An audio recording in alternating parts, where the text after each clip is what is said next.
बात बेबात पे अपनी ही बात कहता है। मेरे अंदर मेरा छोटा सा शहर रहता है। दोस्तों, मेरा नाम है नीलेश मिश्रा। कहानियां सुनाता हूं। बिग एफएम पर आप सुन रहे हैं यादों का idiot box with Nilesh Mishra season 5। कहानियां जिनमें आप मिलते हैं खुद से।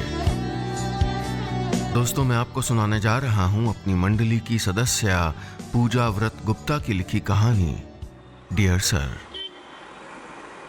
अपने शहर का यह हिस्सा जहां कभी सालों तक मैं रोज आती रही, आज अरसे बाद देख रही थी।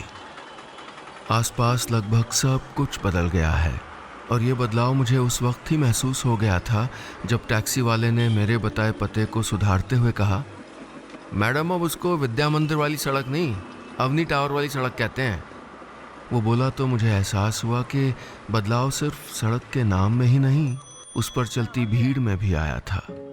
कभी जिस सड़क पर सिर्फ बच्चों का शोर सुनाई देता था, आज वहां शहर का शोर हावी है। मैं कल शाम ही ऑफिस से छुट्टी लेकर 2 दिन के लिए अपने शहर लौटी हूँ। वैसे जब भी समय मिलता है मम्मी पापा से मिलने यहाँ आ जाती हूँ, लेकिन आज वजह कुछ खास थी। हमारे स्कूल में एलुमनाई मीट हो रही है। सालों बाद पुराने दोस्त मिलने वाले हैं और मैं बस अभी टैक्सी से उतरकर अपने स्कूल पहुंची हूँ। स्कूल के बाहर भी लगभग सब कुछ बदल गया है। गेट के पास वाले नीम के पेड़ के नीचे अब कोई ठेला जो नहीं खड़ा होता। सुना है अंदर कैंटीन खुली तो बर्गर, पैटीज, फ्रेंच फ्राइज और मोमोज ने मुन्ना काका के समोसे और बिट्टू भैया के प्याज के पकौड़ों का स्वाद फीका कर दिया। वो यहाँ से कहीं और चले गए। मुझे आसपास कुछ भी पुराना नहीं दिखा सिवाय उस एक नाम के जो मेरे स्कूल गेट के ठीक ऊपर वाली दीवार पर सीमेंट के अक्षरों से लाल रंग में लिखा है, भगवती देवी विद्या मंदिर, मेरा स्कूल। 12th पास करने के बाद हम सब ने यहीं से अपने अलग अलग रास्ते चुन लिए थे।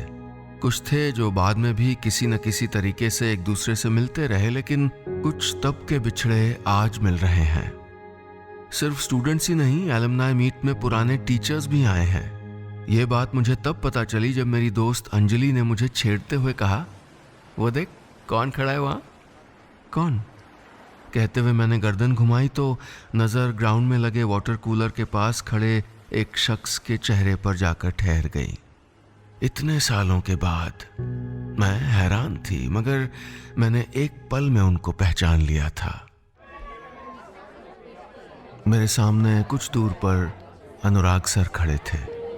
सालों बाद अपने स्कूल के कैंपस में खड़ी मैं एक बार फिर क्लास 12 की स्टूडेंट बन गई थी और ग्राउंड के उस ओर खड़े शख्स पर नजरें वैसे ही टिकी थीं जैसे उन पर कभी मेरा मन टिक गया था।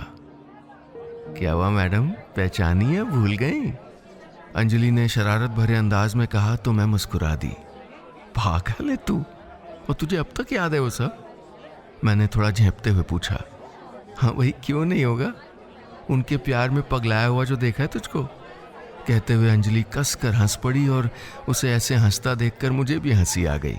यही होता है ना, कुछ बातें बरसों बाद बचकानी लगने लगती हैं जो कभी हमारे लिए बहुत बड़ी हुआ करती थी। उन्होंने किस रंग की शर्ट पहनी है, वो कैसे हंसते हैं, किस तरह बात करते हैं, किस बात पे गुस्सा करते हैं, तब मुझे उनकी हर बात से फर्क पड़ता था, या यूं कहिए कि उनकी हर बात खास लगती थी। ये शायद इत्तेफाक ही था कि वो आज भी नीले रंग की ही शर्ट पहने थे। बालों पर हल्की सफेदी उभर आई थी, चश्मे का फ्रेम बदल गया था, कांच कुछ मोटा भी हो गया था, लेकिन चेहरे पर वही गंभीरता थी, वो जो मैंने सालों पहले देखी थी जब पहली बार वो क्लास में आए थे। ऐसी ही हल्की नीले रंग की कमीज, जेब में फंसा गोल्डन पेन, आंखों पर पतले फ्रेम का चश्मा और बाल सीधे कढ़े हुए, चेहरे पर गंभीरता। 34-35 की उनकी उम्र के हिसाब से बहुत ज्यादा। क्लास, ये है अनुराग सर, आज से आपको हिंदी यही पढ़ाएंगे। एक दिन प्रिंसिपल सर ने आकर हम सबको उनसे मिलवाया। सिर्फ मिलवाया ही नहीं, 5-7 मिनट खड़े होकर उनकी खूब तारीफ भी की, ये बताते हुए कि वो सिर्फ हिंदी के टीचर ही नहीं, एक बेहतरीन लेखक भी हैं और हाल ही में उनकी पहली किताब भी आई है। अनुराग सर हिंदी वाले शुक्ला सर की जगह आए थे। लेकिन ये उनकी तरह थे बिल्कुल नहीं। शायद इसीलिए अब तक हिंदी की क्लास में बैठकर झपकी लेते और कॉपी के पिछले पन्नों पर लिख लिख कर बातें करते हम स्टूडेंट्स उनकी क्लास में ये सारी हरकतें करना भूल गए थे। वजह भी थी, वो हिंदी की उन किताबों को सिर्फ पढ़ाते ही नहीं थे, उनमें डूब जाते थे। कभी कभी लगता जैसे कहानी का वो पात्र यहीं हमारे आसपास ही है। और कविताएं तो वो अपने ही अंदाज में गुनगुना कर पढ़ते थे। फिर कभी हम में से ही किसी को कविता या कहानी का अंश पढ़ने के लिए खड़ा भी कर देते, और उस रोज उनका इशारा मेरी ओर था। लेकिन उन्होंने मुझको किताब पढ़ने को कहा तो मैं सकपका गई थी। और आज 10-12 साल बाद भी उनको देखकर मेरी हालत ठीक उसी दिन जैसी क्यों हो रही थी? तुम कितना बदल गई हो, किसी क्लासमेट की आवाज पर मैं चौंक गई। थोड़ी तसल्ली हुई कि चलो अच्छा है, बदल गई हूं तो अब मुझे अनुराग सर कहाँ पहचान पाएंगे। इतने साल बीत गए थे लेकिन फिर भी मेरी हिम्मत नहीं हो रही थी कि बाकी स्टूडेंट्स की तरह मैं भी उनके पास जाकर उनसे मिल सकूं। बस दूर से देख रही थी। लेकिन कुछ देर बाद मुझे खुद ही उनके सामने आना पड़ा। तब जब स्टूडेंट्स का इंट्रो सेशन हुआ, अजीब सी घबराहट होने लगी थी मुझे। वैसी ही घबराहट जैसी उस दिन हुई थी जब अनुराग सर के कहने के बावजूद भी मैं किताब पढ़ने के लिए खड़ी नहीं हुई थी। कैसे होती, मैं वो किताब ही नहीं लाई थी जिसको पढ़ने की एक्टिंग में पिछले कई मिनट से अपना सर हिला हिला कर रही थी। क्या हुआ, पढ़ना नहीं है तुम्हें? उन्होंने मेरी ओर देखकर पूछा था। मैंने नजरें झुका ली थी। मैं कुछ कहती इससे पहले ही वो कुर्सी से उठे, मेरे करीब आए और अपने हाथ में पकड़ी किताब मुझे देते हुए बोले थे, लो इससे पढ़ो और आगे से किताब लेकर आना। इतना कहकर वो वापस कुर्सी पर बैठ गए थे और मैं कुछ सेकंड के लिए उनको देखती ही रही। ये तो नहीं सोचा था मैंने या क्लास में किसी ने भी कि वो ऐसा करेंगे, क्योंकि शुक्ला सर की क्लास में तो किताब ना लाने की सख्त सजा होती थी जो मुझको भी कई बार मिल चुकी थी। इसलिए आज जो मिला उस पर यकीन करना थोड़ा मुश्किल था। और ये मुश्किल तब और बढ़ गई जब कविता के उस अंश को पढ़ने के बाद वो बोले, अच्छा पढ़ती हो, बस थोड़ा शब्दों पे जोर कम दो तो अच्छा लगेगा। उनकी इस तारीफ के बाद मेरे गालों के इर्द गिर्द एक बड़ी सी मुस्कान बिखरने को बेकरार थी। ये शायद पहली बार था जब किसी टीचर ने मेरी तारीफ की थी, वरना क्लास में मैं उन स्टूडेंट्स में गिनी जाती थी जिनको कमज़ोर कहा जाता था। लेकिन धीरे धीरे मेरी उन कमज़ोरियों को दरकिनार कर वो अक्सर मुझे मेरी ही खूबियों से मिलाने लगे। फिर चाहे वो मेरी हिंदी की हैंडराइटिंग हो या स्कूल के पोइट्री कंपटीशन के लिए लिखी कविता, वो जो पैनल में सिलेक्ट भी नहीं हुई थी। अच्छी लिखी है, अगली बार इससे और अच्छी लिखना। यही कहा था उन्होंने और मुझे लगा था जैसे उस कविता कंपटीशन का विनर कोई और नहीं, मैं ही हूँ। उसके बाद फिर फूल पत्तियों, दोस्त, दोस्ती, परिवार, प्यार और न जाने किस किस पर कविताएं लिख डाली थी मैंने। वो कविताएं जिनको सुनकर दोस्त अक्सर खिल्ली उड़ाते और अनुराग सर वो हमेशा कहते, अच्छी थी, बहुत अच्छी। ऐसा नहीं था कि उनकी ये तारीफें सिर्फ मेरे हिस्से आती थीं, वो बाकी सबके लिए भी थीं, लेकिन उनका कहा हर शब्द फर्क बस मुझ पर डाल रहा था। बदलाव मेरे अंदर आ रहा था, एक ऐसा बदलाव जो मुझे अब हल्के से गुदगुदाने लगा था। मेरे मन में बीते दिनों की तरह आज भी गुदगुदी हो रही थी। अंजलि मुझे बार बार छेड़कर पुरानी बातें जो याद दिला रही थी और मैं खुद पर हंस रही थी। उन दिनों पता नहीं क्या हो गया था मुझे। मैं जानती थी तो बस इतना कि स्कूल से आने के बाद अगले दिन स्कूल जाने का बेसब्री से इंतजार होने लगा था, और फिर स्कूल पहुंचकर चौथे पीरियड का इंतजार मैं पहले पीरियड से ही करने लगती। लेकिन ये इंतजार इतना लंबा लगता कि उन 2 पीरियड के बीच भी मैं न जाने कितनी बार गैलरी से गुजरकर उस क्लास के सामने चक्कर लगा आती जहां अनुराग सर पढ़ा रहे होते। किसी को बस एक नज़र देख लेना भी सुकून है, ये एहसास मुझे उनको देखकर होने लगा था। लेकिन आज मैं उनसे नजरें चुरा रही थी, हालांकि वो मुझे शायद पहचान नहीं पाए थे। अभी कुछ ही देर में ग्राउंड में यहाँ वहाँ घूमते हुए मेरा उनसे कई बार सामना हुआ था, लेकिन वो कुछ नहीं बोले, बस उतना ही मुस्कुराए जितना बाकी स्टूडेंट्स को देखकर मुस्कुरा रहे थे। कुछ देर बाद स्टेज पर टीचर्स को बुलाकर उनका सम्मान किया जाने लगा। मैं अपनी बारी का इंतजार कर रही थी कि अचानक मेरा नाम पुकारा गया। नाम सुनकर अंजलि बहुत तेज हंसने लगी और मैं चौंक गई, क्योंकि जिस टीचर को मुझे शॉल उड़ाकर सम्मानित करना था वो और कोई नहीं, अनुराग सर ही थे। क्या कर रही है, पागल हो गई है क्या?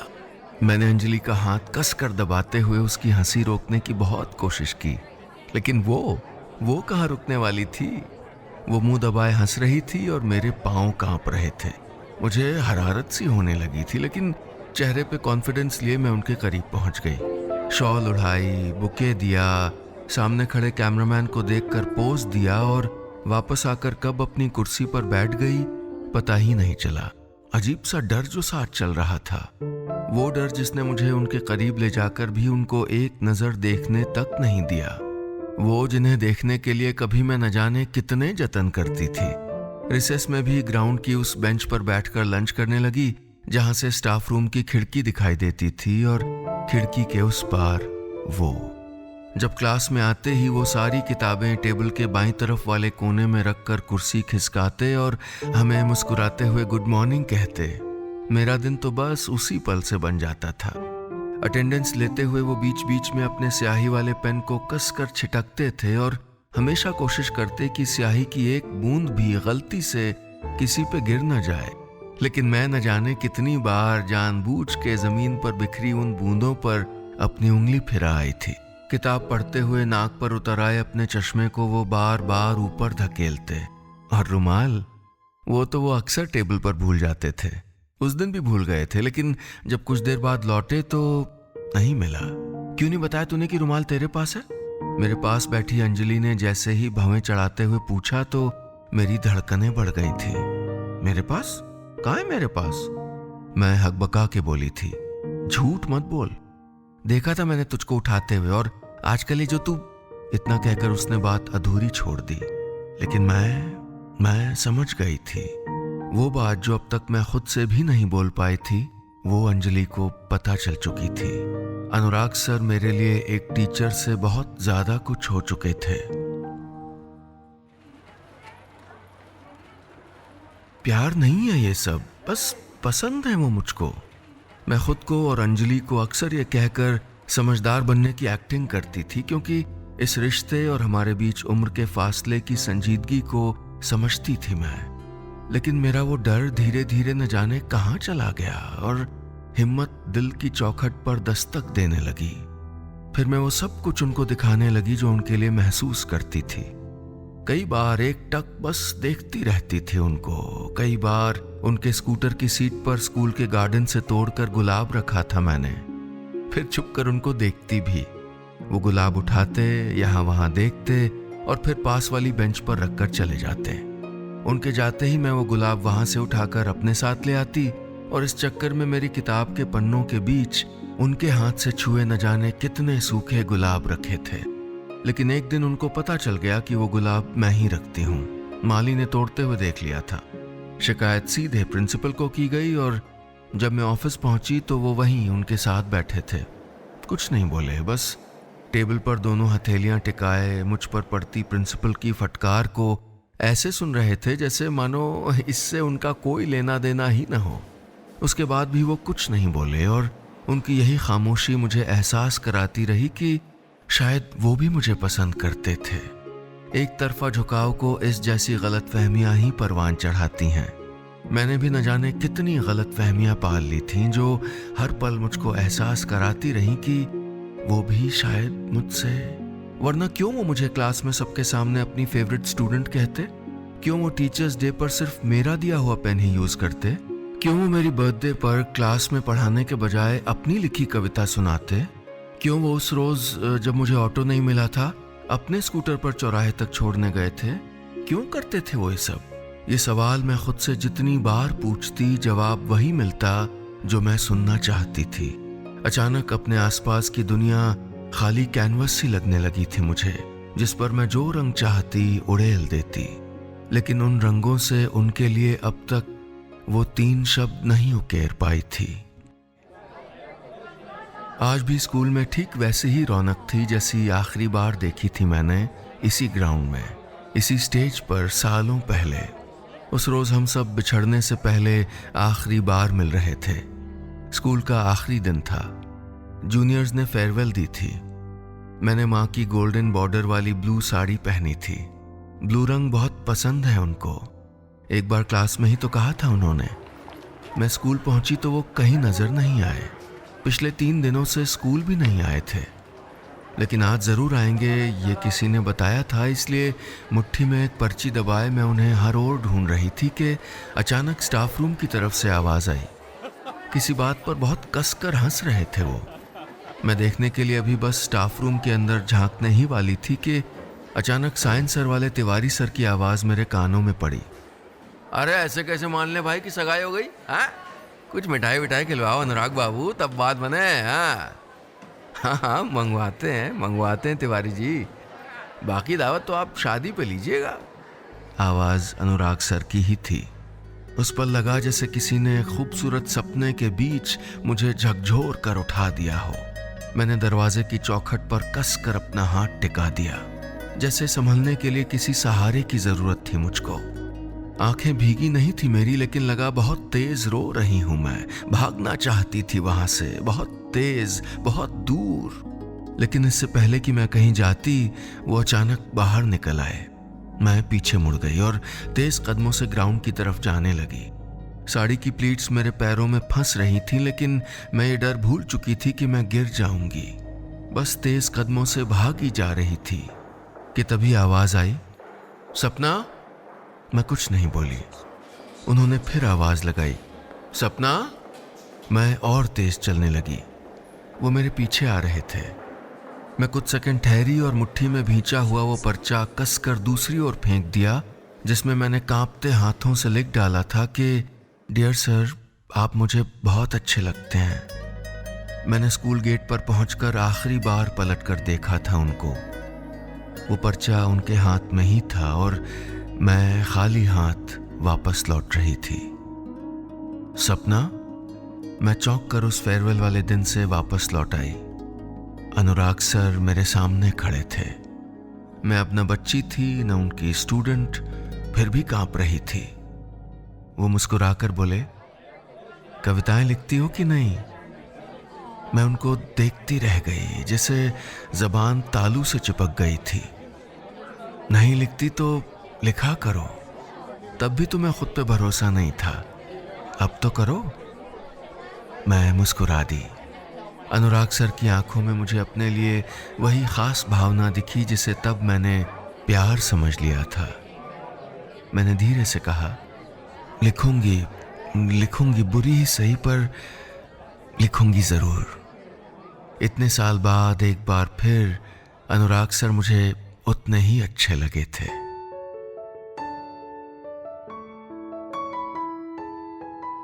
बस इतनी सी थी ये कहानी।